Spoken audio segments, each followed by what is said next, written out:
Sony has finally revealed the PSVR 2's design, which as you can see takes a lot of visual cues from both the PS5 as well as the PSVR 1. The headband seems to be much thinner now as it lacks this black plastic portion that would go over your head. But a strap that goes over the backside of your neck is significantly bulkier, which is actually a good thing. The PSVR 1 was actually the most comfortable VR headset that I've ever used, even more so than the Oculus Rift, the Oculus Quest, and even the Oculus Quest 2 with the Elite strap. And since the neck strap is even thicker now, it likely means that it will also be heavier. And if most of the weight is distributed towards the back of the headset, it would be even more comfortable than the PSVR 1 already was. Now, one of my main complaints with the PSVR 1 was the significant amount of light bleed. You did have this rubber cover that did stop most of the light from coming in, but it was never really a perfect seal. However, it looks like the eye cover has been heavily improved, as it now features this multi-layer surface that should provide a suction-type seal by the looks of it. I'm really curious to see how good of a seal that would be, although I am a bit worried that it might cause some eye discomfort, especially if the suction is too strong. Then we have a wheel for adjusting the intrapupillary distance, essentially moving the lenses closer or further away from each other in order to match the distance between your eyes and make the image clear. The PSVR 1 did not have a physical dial, as it was all done through software, although the lenses did not actually move, but rather the headset adjusted the image that you saw to result in a clearer view. In my experience, it was okay, but adjusting it to the right amount was quite fiddly, as you had to take a photo with a PlayStation camera for it to measure the distance between your eyes, and I found that a lot of the times it didn't get it quite right. Now, if we look inside the PSVR 2 headset, the lenses look to be bigger and also shaped differently when compared to the PSVR 1. They seem to be more squared off rather than this more circular shape that the PSVR 1 had, which should give you a wider field of view. As you may know, Sony has increased this from 100 degrees to 110. And now, if we take a look at the front, this is where the biggest differences are. The 5 light bars that we had on the PSVR 1 have now been replaced by 4 cameras. And if you look closely at the lenses, you can see just how small their aperture is. Just grab your smartphone and take a look at the camera modules on the back. You'll notice that one of the modules has a similar sized aperture, and that is the ultra-wide module. So all of these 4 cameras are ultra-wide modules now that can capture your entire surroundings. I was really hoping that Sony would add a camera in the back as well for tracking extended movements when playing Beat Saber, for example. But judging by these images right here, it doesn't seem like we have a 5th module anywhere. Also, on the front, we have an LED light, which would indicate to you when the headset is powered on. Aside from this, there are a few small things that I've noticed. If you take a look at the underside of the headset, there seems to be either a button of some sort or a speaker. Now, since Sony has already revealed the full specs and there was no indication of any onboard speakers, it looks to me that this is either the microphone array or the power button. Likely the power button. And if you take a look at the very top of the headset, there seems to be a vent on each side, which is a bit strange. The headset is fully powered by the PS5, so it surely doesn't need any active cooling, unless it has some brains of its own. You see, the PSVR 2 has a resolution of 2000 by 2040 per eye.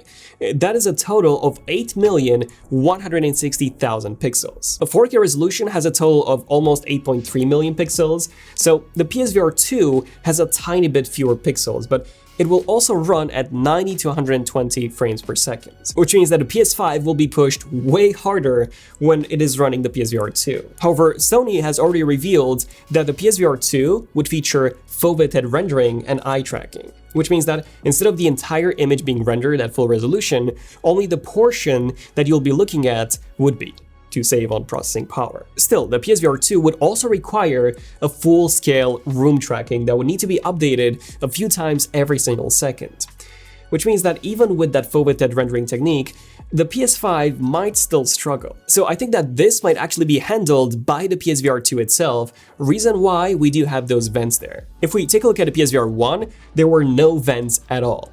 And it made sense, as the PS4 was powering the whole thing, including the image processing, but that was of course at a much lower resolution and graphical settings. Plus, it only tracked the lights rather than entire data from 4 cameras in real time. One last thing that I want to mention in terms of the design is that the controllers were shown in white. But then, when Sony officially revealed the design of the PSVR 2 controllers a couple of months ago, they revealed those in black, which makes me think that Sony will actually be selling 2 models of the PSVR 2, one in white and the other in black. Sony does already offer you the ability to replace the face plates on the PS5 with even crazier colors like red, blue, and purple, although I don't see this being an option with the PSVR 2 given how it's been designed. White and black are likely going to be the only colors here, which begs the question, should you actually buy the PSVR 2? Well, first of all, you need to have a PS5. Second, you also need to have a good amount of room space. I do have the PSVR 1 and both the Quest 1 and the Quest 2. And whilst I have found myself using the Quest way more than the PSVR 1, thanks to it not having a cable, I'm still not using it daily. In fact, I haven't used my Quest in probably 2 to 3 months or so. The main reason being the space. I don't really have that much empty space in my living room, so if I do want to use it, I need to move around some furniture. And, that's not that convenient and ideal. And unfortunately, it's going to be the same thing with the PSVR 2. You will need to have a good amount of space to use it, and since the PSVR 2 won't be wireless either, like the Quest is, you will need to have that space right where your PS5 is. Now, if you have both the PS5 and enough room to use it, and enough money to buy it, I do think that you should. Compared to the Oculus Quest, the biggest improvements would be the quality of the games that you get. Even the PSVR 1 had much bigger games than the Quest. We had stuff like Resident Evil 7, No Man's Sky, even Hitman 3 VR. These were all AAA games. And sure, while the resolution of the PSVR 1 wasn't great, at least we had AAA graphics and a AAA story, and even AAA length.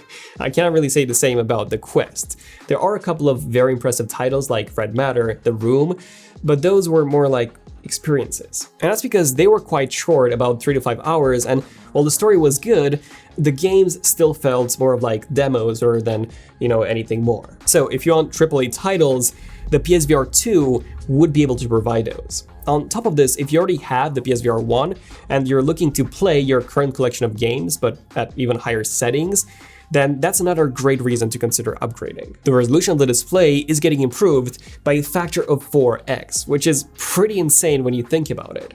On top of this, you're also getting haptic feedback on the headset itself with a level of tracking that far exceeds the basic capabilities of the PSVR 1. Not even to mention the new controllers, which have now been designed from scratch with VR in mind. They're easier to grab, they have a trigger as well as a side button, on top of a joystick and action buttons on each, plus haptic feedback as well. Overall, I'm very excited to get back into the PSVR. Even if we still have, a cable to anchor us down, I do think that this will be by far the most immersive VR experience on the market. It's coming out by the end of 2022. My guess would be summer around May or June, as Sony has already revealed everything about it. So yeah, let me know in the comments if you are getting one, if you already have a PSVR, or if you're thinking of getting something like the Oculus Quest 2 instead. Definitely subscribe if you want to see some hands-on coverage as soon as we have it in the house. I'm Daniel, this is Enough Tech, and I'll see you guys in the next one. Enough Tech, signing out. Cheers.